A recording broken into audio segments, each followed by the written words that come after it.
आदाब नाजरीन, ETV उर्दू की खास पेशकश में आपका खैर मकदम है। मैं हूं आसिफ खान। बात करेंगे मगरबी बंगाल में 5वें मरहले के इंतखाबात की।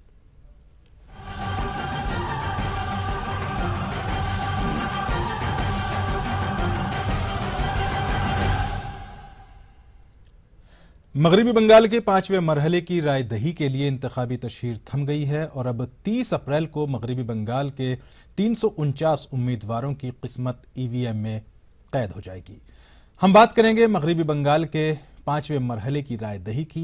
क्यों खास है 5वें मरहले की पोलिंग, 5वें मरहले में कितने उम्मीदवार हैं मैदान में, इसके अलावा कई अब तक की जो खास खबरें हैं उन पर भी रोशनी डालेंगे।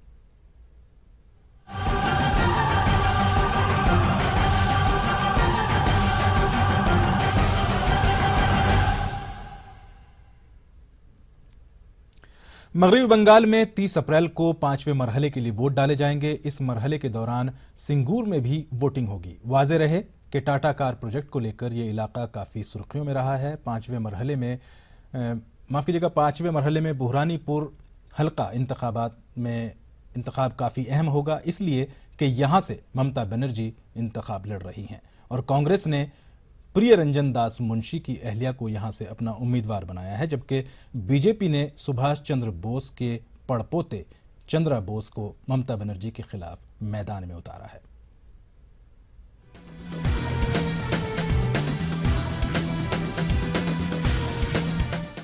मगरबी बंगाल असेंबली इंतखाबात के 5वें मरहले के लिए 30 अप्रैल को वोट डाले जाएंगे।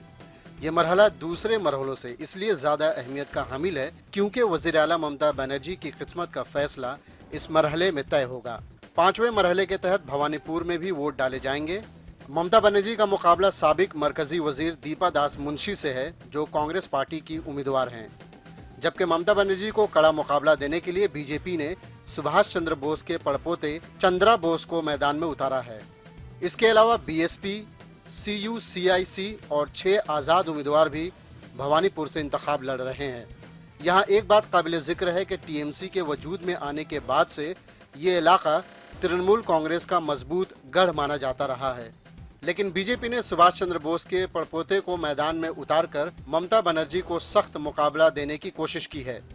वहीं कांग्रेस ने प्रिय रंजन दास मुंशी की अहलिया दीपा दास मुंशी के जरिए भवानीपुर में अपनी पकड़ बनाने के लिए एक मजबूत तीर छोड़ा है। Bureau report, ETV news.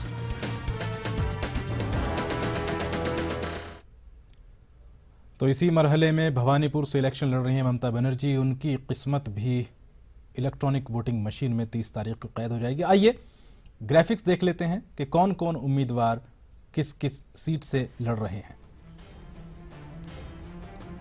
अगर 5वें मरहले की वोटिंग की बात करें तो 53 सीटों पर जो इलेक्शन होगा उसमें बीजेपी ने 53 उम्मीदवार खड़े किए हैं, कांग्रेस ने 14, तृणमूल कांग्रेस ने भी यहां से अपने 53 उम्मीदवार खड़े किए हैं। यानी सिर्फ बीजेपी और तृणमूल कांग्रेस ऐसी पार्टियां हैं जो 53 सीटों पर एक दूसरे के खिलाफ किस्मत आजमाएंगी, जबकि 31 सीटों पर CPIM ने अपने उम्मीदवार खड़े किए हैं। तो 5वें मरहले की 53 सीटों पर जो वोट डाले जाएंगे 30 तारीख को, उनमें तृणमूल कांग्रेस ने सभी 53 सीटों पर अपने उम्मीदवार खड़े किए हैं, बीजेपी ने भी सभी 53 सीटों पर उम्मीदवार खड़े किए हैं, CPIM ने 31 और कांग्रेस ने 14 सीटों पर अपने उम्मीदवार खड़े किए हैं। इन इंतखाबात की एक खास बात यह है कि लेफ्ट फ्रंट और कांग्रेस मिलकर इलेक्शन लड़ रहे हैं।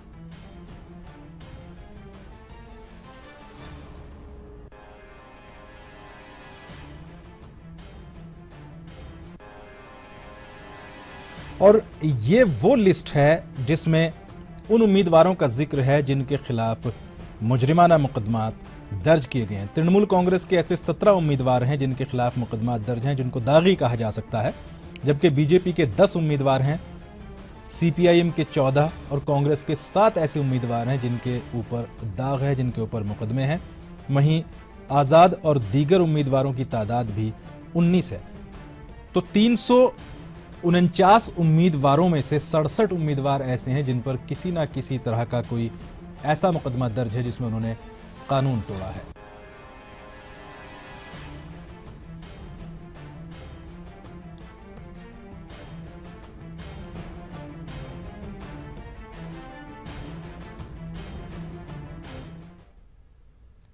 नाजरीन, यहाँ रुकते हैं एक मुख्तसर से वक्फे के लिए। वक्फे के बाद लौटेंगे तो हम चलेंगे कलकत्ता अपनी रिपोर्टर शबाना के पास। उनसे गुफ्तगू करेंगे, जानेंगे क्या हालात हैं मगरबी बंगाल के इलेक्शन के दौरान। जल्द हाजिर हुए।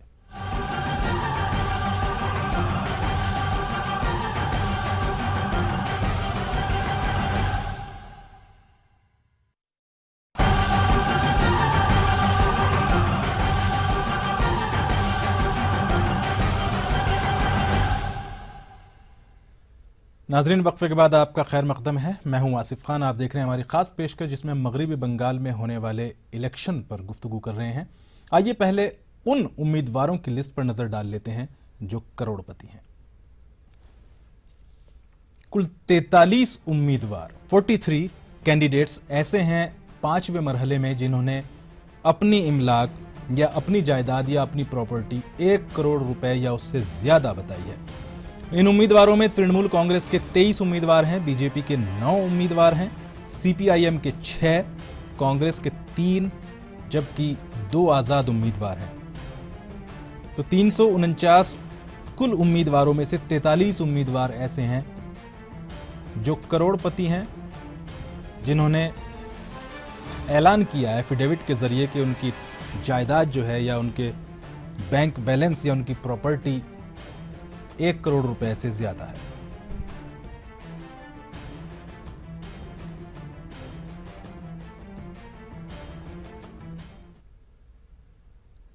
और आइए नाज़रीन, अब सीधे चलते हैं शबाना एजाज के पास। हमारे रिपोर्टर हैं कोलकाता से, सीधे उनके पास चलते हैं। शबाना, अगर हम हुगली की रैली की बात करें, जो सोनिया गांधी ने जिस तरह से ममता बनर्जी और बीजेपी को एक साथ निशाने पर लिया, क्या उसके बाद ऐसी कुछ उम्मीद नजर आ रही है कि कांग्रेस और लेफ्ट फ्रंट ममता बनर्जी या तृणमूल कांग्रेस को किसी तरह की कोई नुकसान पहुंचा सकता है?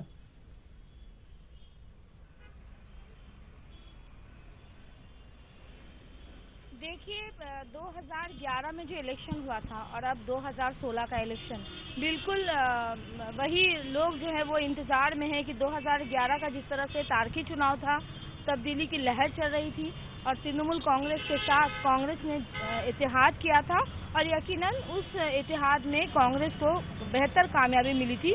बड़ी तादाद में कांग्रेस उम्मीदवारों ने जीत हासिल की थी। अब 2016 का इलेक्शन है। ममता बनर्जी के लिए चुनौती ये है कि वो तब्दीली के नाम पर उन्होंने जो तब्दीली लाई, जिसमें वो कामयाब हुई, वो इस तब्दीली को बरकरार रखना चाहती हैं, तब्दीली की लहर को बरकरार रखना चाहती हैं और ये दिखाना चाहती हैं कि उनके ऊपर जो बंगाल के अवाम ने जो भरोसा किया था उस पर वो खरी उतरी हैं। वहीं कांग्रेस के लिए बड़ी अहम चुनौती ये है कि कांग्रेस ने लेफ्ट को हटाने के लिए तृणमूल कांग्रेस के साथ इत्तेहाद किया था और इस बार कांग्रेस का नारा है कि तृणमूल हटाओ देश बचाओ के नारे के साथ कांग्रेस ने लेफ्ट के साथ इत्तेहाद किया है। तो एक बिल्कुल अलग तस्वीर नजर आ रही है और जिस तरह से कांग्रेस, सोनिया गांधी और राहुल गांधी ने बार बार ममता बनर्जी हुकूमत पर काम न करने का इल्जाम लगाया है और ये सफाई दी है कि अगर उन्होंने इत्तेहाद तोड़ा है, तृणमूल कांग्रेस से अलग हुए हैं, तो उसकी वजह यह है कि तृणमूल कांग्रेस असूलों से हट गई है। अब ममता बनर्जी के लिए भी एक बड़ी चुनौती है कि जो असूलों से हटने की बात हो रही है, जिस तरह से शारदा और नारदा सामने आया, उस पर वो कैसे अपने आप को साबित करें। तो बहरहाल जो 19 मई का नतीजा होगा वो ये साबित करेगा कि कांग्रेस की जो राजनीति है, जो उन्होंने 2011 में किया था और अब जो 2016 में खुद तृणमूल कांग्रेस के से अलग होकर तृणमूल कांग्रेस के खिलाफ लेफ्ट का दामन थामा है। जो बंगाल के लोगों ने कभी लाल और हरे को जो है वो एक साथ नहीं देखा था, कांग्रेस और लेफ्ट। शबाना, एक बात यहाँ ये निकल कर आ रही है, अगर हम बंगाल के अखबारों के अलावा बाहर के अखबारात को देखें, सियासी तज्जिया निगारों की बात को देखें, तो वो कह रहे हैं कि ये जो 53 सीटें हैं इस 5वें मरहले में, यहाँ कांग्रेस और लेफ्ट फ्रंट का स्ट्रॉन्ग होल्ड कहलाता है ये इलाका। तो कितना चैलेंज कांग्रेस और लेफ्ट को ममता बनर्जी की तृणमूल कांग्रेस दे पा रही है और कितना ये महाज जो है वो तृणमूल कांग्रेस को दे पा रहा है?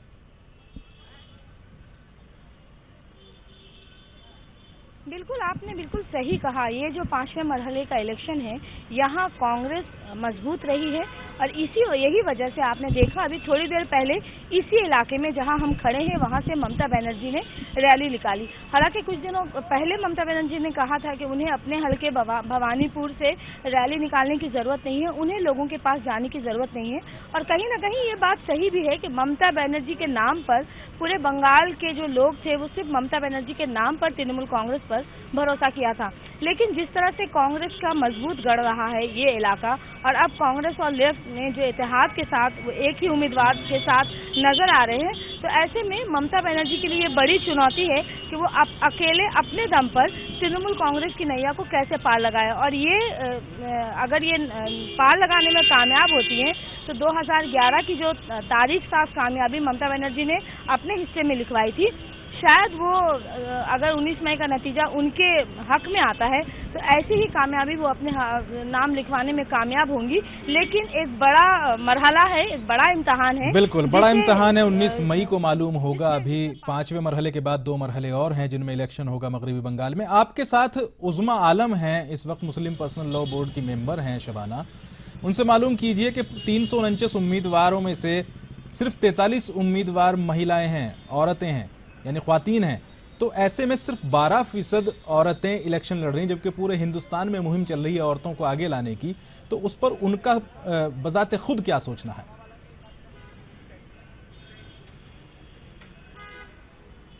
जी, और हमने यही कोशिश भी की थी कि 5वें मरहले में जब हम इलेक्शन पर बात करें, 5वें मरहले के इलेक्शन पर, तो कुछ खवातीन मेहमानों को जो है वो सामने लाया जाए और इसी मुद्दे पर बात किया जाए। आपने बहुत अच्छा सवाल किया है कि बंगाल का जो इलेक्शन है उसमें आप देखें कि औरतों को नुमाइंदगी मिली, लेकिन उसके बावजूद जो नुमाइंदगी है वो काफ़ी कम है। उस पर सवाल उठ रहे हैं कि सिर्फ 12%, हालांकि एक बड़ी कॉन्स्टिट्यूंसी है, 294 सीटें हैं बंगाल की, लेकिन सिर्फ 12% ही औरतें जो है इलेक्शन लड़ रही हैं।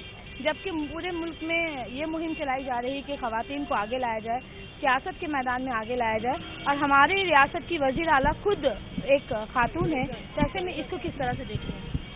देखिए, जेंडर बायस तो हमेशा से रहा है, इसलिए आपको ये फर्क दिखेगा ही दिखेगा। चाहे अभी का इलेक्शन हो, वक्त को औरतों को सामने आने में भी, लाने में टाइम लगेगा। औरतें खड़ी हैं आने के लिए, लेकिन उनको सामने लाने में टाइम लगेगा। और रही बात इलेक्शन की, तो जाहिर सी बात है कि अहम इलेक्शन है, बहुत जोर की लड़ाई है। अभी कांग्रेस का साथ लेफ्ट के साथ चला गया है। ये कहना तो, और मुसलमान का इसमें खास रोल होता है बंगाल के इलेक्शन में, बिकॉज ये सेकंड माइनॉरिटी है यहाँ बंगाल की, और उनको भी चाहिए कि अपने वोट का सही इस्तेमाल करें। 5 साल किसी भी पार्टी को देना बहुत ही कम है। 36 साल के बाद अगर एक पार्टी को हराकर ममता बनर्जी आती हैं और सिर्फ 5 साल में उनको जज कर लेना मुश्किल है, क्योंकि 2 साल तो उनको लग गया होगा फाइल्स देखने में, फाइल समझने में, फिर 3 साल उन्होंने काम किया, उसमें उनके ऊपर एलिगेशंस है, बहुत सारी चीज़ें सामने आई। औरतों की नुमाइंदगी है, उसको लेकर आप क्या करेंगे? इसके लिए तो वही है, जेंडर बायसनेस है, औरतों को और सामने, जबकि हमारी सीएम लेडी हैं, तो औरतों को और भी सामने आना चाहिए, उनको लाना चाहिए था सामने। और लेडी हैं हमारे फील्ड में माशाल्लाह, हमारे माइनॉरिटी फील्ड में भी काफ़ी लेडीज़ हैं, लेकिन उनको मौका नहीं दिया जाता है। अभी भी कहीं ना कहीं जेंडर बायसनेस है, आप पॉलिटिकल लाइफ में बोलिए, पर्सनल लाइफ में बोलिए। शबाना, आप हमारे साथ बनी रहिए और उज़्मा आलम को भी अपने साथ जोड़े रखिए। हम बहुत जल्द हाजिर होते हैं। वक्त एक और मुख्तसर से ब्रेक का है, जल्द हाजिर हो रहे हैं।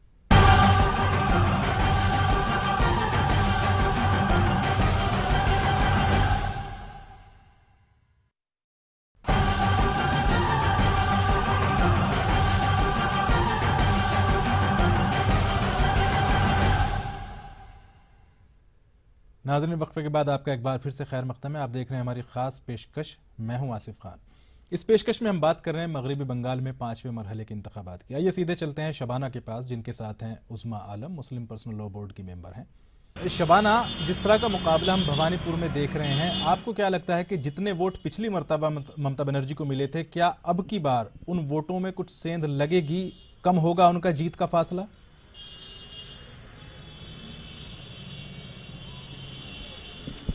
देखिए, अगर लोकसभा इलेक्शन की बात करें तो यहाँ इस हलके से, इस इलाके से तृणमूल कांग्रेस को हार मिली थी और बीजेपी निकली थी, और कहीं ना कहीं कांग्रेस और लेफ्ट ने भी अच्छा किया था। अब जो है वो कांग्रेस और लेफ्ट मिल जाती है तो इन दोनों का जो वोट है वो एक साथ आएगा, तो इनका पल्ला भारी नजर आता है। लेकिन कहीं ना कहीं तृणमूल कांग्रेस और ममता बनर्जी को लेकर बंगाल के लोगों में एक भरोसा है, वो दमखम। अब हालांकि शारदा और नारदा को लेकर के खुद तृणमूल कांग्रेस जो है वो फंसी हुई है और अवाम को इसके जवाब देने पड़ रहे हैं पार्टी को कि क्या था शारदा और क्या है नारदा। और शायद इसकी सफाई आपने देखा होगा, कुछ दिनों पहले खुद ममता बनर्जी ने कहा था कि अगर नारदा में जो स्टिंग ऑपरेशन में जिन लीडरान के नाम सामने आए हैं अगर उन्हें पहले पता होता तो शायद वो उन्हें टिकट नहीं देती। एक तरह से उन्होंने एतमाद में लेने की कोशिश की थी बंगाल के लोगों को, लेकिन फिर भी एक बड़ा जवाब है जिसका जवाब देना होगा।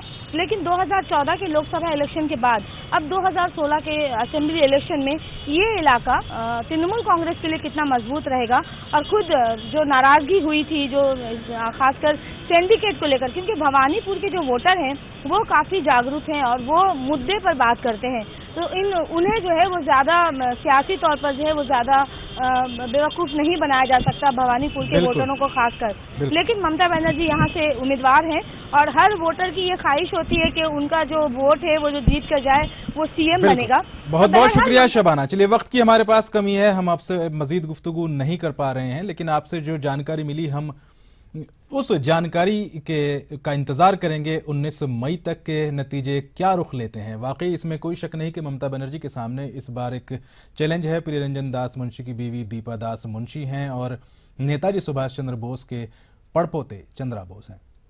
नाजरीन, हमारी इस खास पेशकश में इतना ही। मुझे दीजिए इजाजत। मजीद खबरों के लिए देखते रहिए ETV उर्दू।